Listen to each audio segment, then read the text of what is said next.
नमस्कार दोस्तों, आज तारीख है 25 जून 2025। एक महीने में इतना प्यार दिखाने के लिए आप दर्शकों का बहुत बहुत शुक्रिया। चलिए खबरों की शुरुआत करते हैं।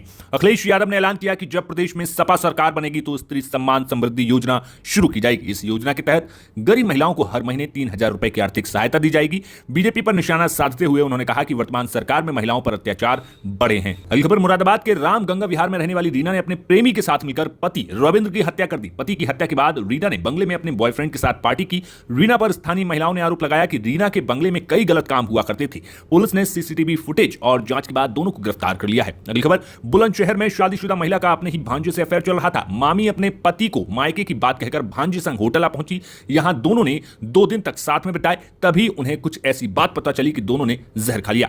अगली खबर, बंदायूं में एक युवती ने 3 जातियों के प्रमाण पत्र बनवा रखे थे। उसने सरकार की कई योजनाओं का लाभ भी लिया। अब वीडियो की वैकेंसी में लाभ लेना चाहती थी, लेकिन उससे पहले ही उसके बॉयफ्रेंड ने सोशल मीडिया पर उसका भांडाफोड़ कर दिया। अगली खबर, गाजीपुर में एक जमीन विवाद में धर्म परिवर्तन का दबाव बनाया जा रहा है। शीला देवी और शांति देवी ने मिलकर जमीन खरीदी, पर शांति ने मजार बनवा दी। शीला ने अपनी हिस्सेदारी मांगी तो उसे धर्म परिवर्तन कर मजार पर दुकान खोलने या 10 लाख रुपए मुआवजा देने को कह दिया। अगली खबर, बरेली के फरीदपुर पुलिस ने सोशल मीडिया पर हैदरी अल 25 बरेली नाम से ग्रुप के जरिए धार्मिक उन्माद वाली पोस्ट डालने वाले एक आरोपी को गिरफ्तार किया। गिरफ्तार आरोपी के मोबाइल से पुलिस ने मदरसे के छात्र के कई अश्लील वीडियो भी बरामद किए हैं। अगली खबर, समाजवादी पार्टी अध्यक्ष अखिलेश यादव ने उत्तर प्रदेश की बीजेपी सरकार पर एक पिछड़ी जाति के कथावाचक पर हुए हमले की कड़ी निंदा की। उन्होंने इस घटना को समाज के एक वर्ग पर हमला बताया। कहा कि सरकार पर दलितों और पिछड़ों के अल्पसंख्यकों के साथ भेदभाव करने का आरोप लगाया। अखिलेश सरकार से निष्पक्ष जांच और दोषियों पर कड़ी कार्रवाई की मांग की। उन्होंने कहा कि सरकार प्रभुत्ववादी ताकतों को बढ़ावा दे रही है। अगली खबर, नोएडा में आवारा और पालतू कुत्तों के काटने के मामले तेजी से बढ़ रहे हैं। पिछले 5 महीनों में 74,550 से ज्यादा लोग कुत्ते के शिकार हुए।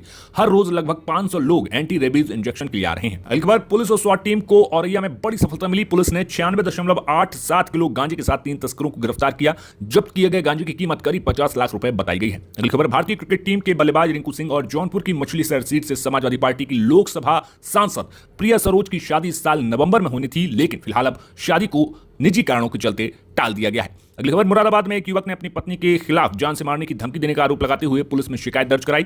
पुलिस ने युवक की तहरीर के आधार पर मामला दर्ज कर लिया और मामले की जांच शुरू कर दी है। अगली खबर, दिल्ली में मानसून जल्द ही दस्तक देने वाला है। हालांकि इससे पहले ही दिल्ली में बारिश देखने को मिल रही है। सोमवार को भी साउथ दिल्ली में बारिश हुई, जिसके बाद दिल्ली वालों को गर्मी से राहत मिली। अगले 3 दिन के लिए दिल्ली में बारिश के साथ आंधी की संभावना है। इसके अलावा भी राज्यों में बारिश का अलर्ट जारी किया गया है। अगली खबर, प्रयागराज जिले में एक संवेदनशील मामला सामने आया, जहां आबकारी विभाग में तैनात महिला सिपाही के पति ने मुख्यमंत्री योगी आदित्यनाथ को पत्र लिखकर विभाग के एक वरिष्ठ अधिकारी पर गंभीर आरोप लगा डाले।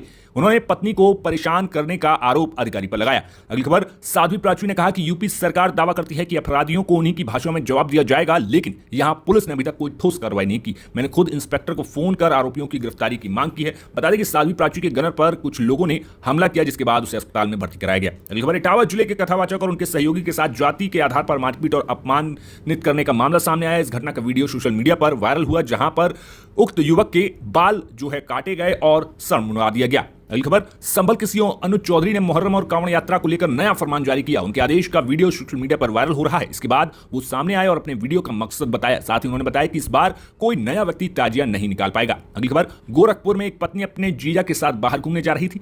पति ने इसका विरोध किया तो दोनों यानी कि पत्नी और उसके जीजा ने उस पर चाकू से हमला कर दिया। पुलिस ने पीड़ित पति की तहरीर पर मामला दर्ज कर लिया और जांच शुरू की जा रही है। अगली खबर, जौनपुर के शंभूगंज में एक शादी दहेज की मांग के कारण टूट गई। दूल्हे ने लग्जरी कार और नकदी की मांग की, जिससे दुल्हन पक्ष आग बबूला हो गया। पुलिस ने दूल्हे समेत 9 लोगों के खिलाफ दहेज अधिनियम और धोखाधड़ी के आरोप में मुकदमा दर्ज कर लिया। अगली खबर, मुरादाबाद में मुस्लिम शख्स ने एक विधवा को अपनी हिंदू नाम और पहचान बताकर पहले प्रेम जाल में फंसाया, फिर महिला के साथ रेप किया। हालांकि अब पुलिस ने आरोपी को गिरफ्तार करके जेल की सलाखों के पीछे भेज दिया है। अगली खबर, मुरादाबाद के रहने वाले रविंद्र की हत्या के मामले में रोजाना नए खुलासे हो रहे हैं। पुलिस की पूछताछ में आरोपी पत्नी रीना ने बताया कि पति 3 करोड़ का आलीशान मकान बेचना चाह रहा था, जो कि उसे बिल्कुल मंजूर नहीं था। इसलिए उसने अपने प्रेमी का साथ मिलकर पति की बेरहमी से हत्या कर दी। अगली खबर, केरल, तमिलनाडु, कर्नाटक और महाराष्ट्र के कुछ हिस्सों में मानसून पहुंच चुका है। ऐसे में इन राज्यों में खूब बादल बरस रहे हैं और लोगों को गर्मी से थोड़ी राहत मिल रही। दिल्ली में भी मानसून की दस्तक के साथ ही गर्मी से राहत मिलने की उम्मीद है। अभी मौसम विभाग की ओर से दिल्ली के लिए बारिश का येलो अलर्ट जारी किया गया और दिल्ली में जून के आखिर तक मानसून पहुंचने की संभावना है। अगली खबर, बरेली में पुलिस ने नेपाल से स्मैक और चरस की तस्करी करने वाले एक गिरोह के 3 सदस्यों को गिरफ्तार किया। पुलिस ने 1.5 करोड़ रुपए की कीमत वाला नशीला पदार्थ बरामद किया। गिरोह व्हाट्सएप और कोडवर्ड का इस्तेमाल करता सकता था। पुलिस ने मुखबिर की सूचना पर कार्रवाई को अंजाम दिया। अगली खबर, हरदोई के गौरा डोंडा गांव में अवैध खनन से बने गड्ढे में डूबकर 3 मासूम बच्चों की मौत हो गई। सीएम योगी आदित्यनाथ ने घटना पर दुख जताते हुए दोषियों पर सख्त कार्रवाई के निर्देश दिए हैं। अगली खबर, भारतीय मौसम विज्ञान विभाग आईएमडी ने अगले 2 दिनों में उत्तर भारत के कई राज्यों में दक्षिण पश्चिम मानसून के आने का अनुमान जताया है। दिल्ली, चंडीगढ़, हरियाणा, पश्चिमी उत्तर प्रदेश, पंजाब और जम्मू कश्मीर में मानसून की संभावना जताई गई है। आईएमडी ने दिल्ली के लिए येलो अलर्ट जारी किया है। अगली खबर, बरेली के मनोना धाम मंदिर दर्शन के बाद लौट रहे एक परिवार का ई रिक्शा बरेली के बिशातगंज में दुर्घटनाग्रस्त हो गया। इस घटना के बाद 36 वर्षीय शोभा, 2 साल का मोक्ष जान गंवा बैठे। अन्य परिवार के सदस्य घायल हैं। पुलिस ने शवों का पोस्टमार्टम भेज दिया है। मामले की जांच शुरू कर दी है। बढ़ते हैं कुछ राष्ट्रीय खबरों की तरफ। तो बता दें कि पंजाब में लुधियाना वेस्ट के सीट पर हुए चुनाव में आम आदमी पार्टी ने जीत दर्ज की। इसके बाद अब मुख्यमंत्री भगवंत मान ने राज्यपाल से मुलाकात कर कैबिनेट विस्तार की घोषणा की है। उन्होंने कहा कि आगामी 2-4 दिनों में मंत्रिमंडल में बदलाव देखने को मिलेंगे। साथ ही आम आदमी पार्टी ने चंडीगढ़ में पार्टी कार्यालय के लिए राज्यपाल से जमीन आवंटन का अनुरोध किया है। अगली खबर, राज्यसभा में जस्टिस शेखर यादव के खिलाफ लाए गए महाभियोग प्रस्ताव में फर्जी हस्ताक्षरों का मामले सामने आया।